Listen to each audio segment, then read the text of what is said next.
Representative Alexandria Ocasio-Cortez isn't holding back in blasting the absolutely horrific bombing of a refugee tent camp that killed dozens of individuals, saying the IDF's attack on innocents in Rafah is an indefensible atrocity. This was done in open defiance of POTUS's red line, which we will return to, and the ICJ's calls for a ceasefire. It is long past time for the president to live up to his word and suspend military aid. And I like both components of that. It is an indefensible atrocity.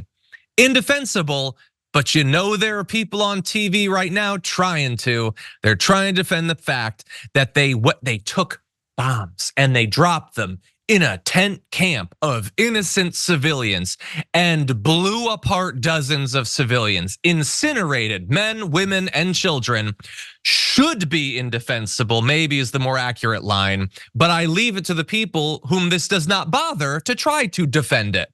It is certainly an atrocity, and it is definitely a violation of the red line that Biden supposedly laid out. Sorry, definite from my point of view. The White House is still assessing if the red line was violated. So he said an invasion of Rafah is a red line.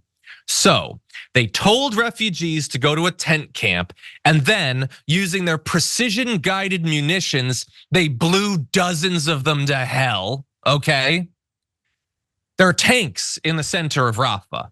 I don't know what an invasion looks like if that is not an invasion, but Biden's thinking about it. He's wondering. I wonder why the young aren't happy with Joe Biden's leadership on this issue. My advice to him is if you know you're not gonna do anything when a line is crossed, don't talk about the line. You're setting yourself up for failure. That's what I would say. Others have a different opinion of how to manage this situation. Maybe I'm making a mistake in talking about this in the first place. And I don't just mean that because literally no one is gonna watch this video, they never do. Here's what James Carville thinks about Democrats acknowledging what's happening in Gaza. We keep wondering why these young people aren't coming home to the Democrats, or why blacks are not coming home to the Democrats. Because Democratic messaging is full of. That's why. And talk about cost of living. And we're going to help deal with this. And don't talk about Gaza and student loans. That's so out. That the Harvard, that guy Della Volpe is pretty good. Give him 15 issues. You know what the number 14 and 15 issue were total? Student debt in Gaza. Wipe your face, you crypt keeper, Jesus. Yeah, just don't talk about it. That'll reassure the young voters who see atrocity after atrocity after atrocity for months and months and months. Just ignore it.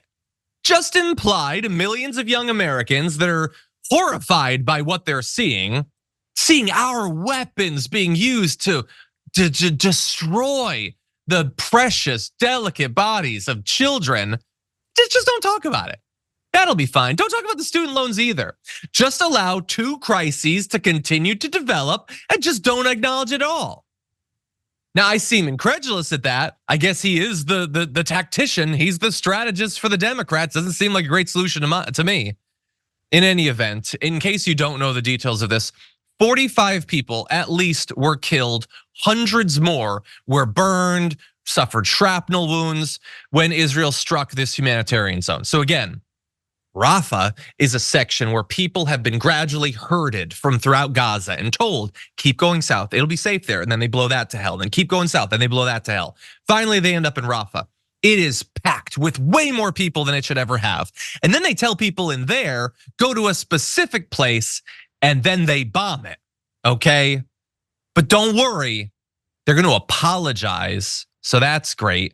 In the meantime, thankfully, CNN does have reporters there. That's great. You know, there isn't much foreign reporting, but there is some considering the scale of this conflict.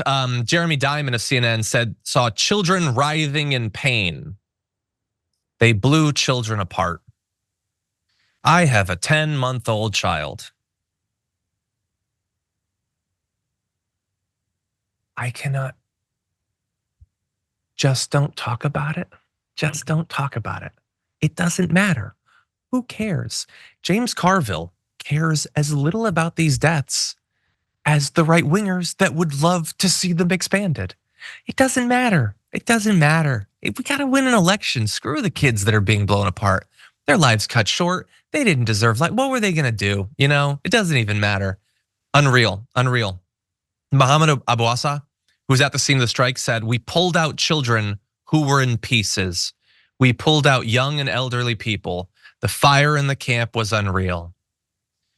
This is one of the best trained militaries in the world, lavishly funded, not only with their own domestic, their own domestic manufacture of weapons, but from the United States as well, using precision guided munitions. And they killed dozens of people, okay? Remember last week, maybe you saw, I hosted the Power Panel on Friday, and we were talking about the International Court of Justice calling on Israel to stop its operations in Rafah. And everybody said, how dare they?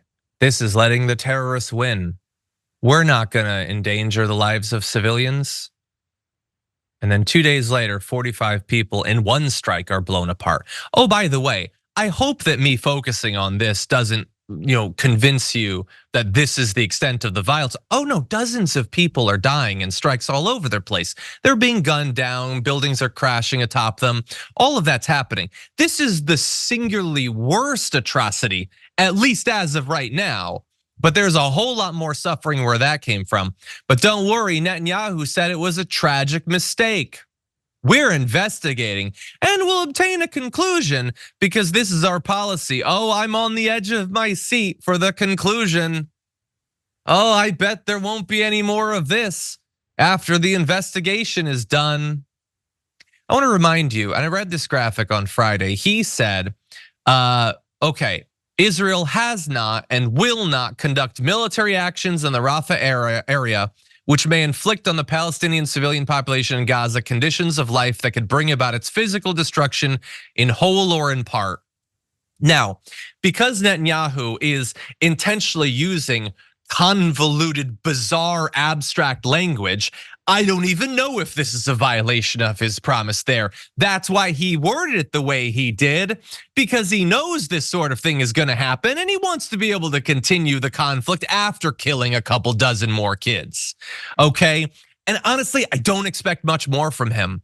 I barely expect much from Biden. I bet they're gonna think about that red line for a couple of days. We'll see. Maybe this will be the breaking point. Maybe it should have been months ago, but maybe this will be it. But I want to throw out one last bit of criticism, because I was criticizing what Netanyahu said before the dozens of people died. Do you want to know what Nikki Haley of all people did after that atrocity?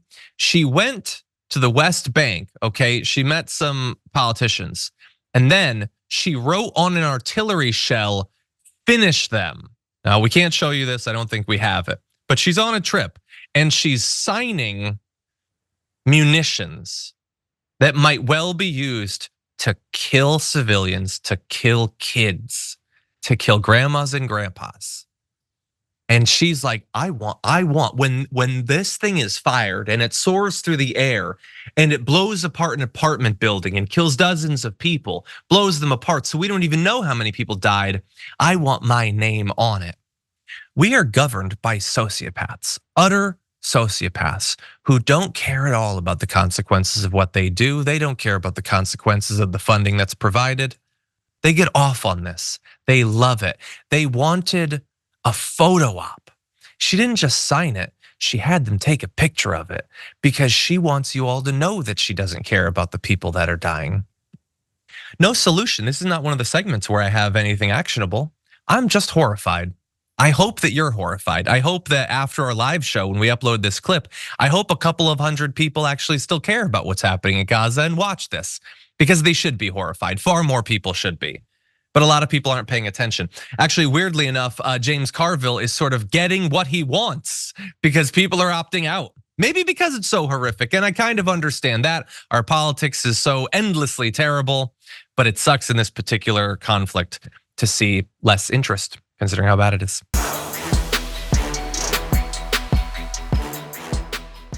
When you click the join button and become a tier 2 member, you get access to all of our weekly top 10 lists. What are you waiting for?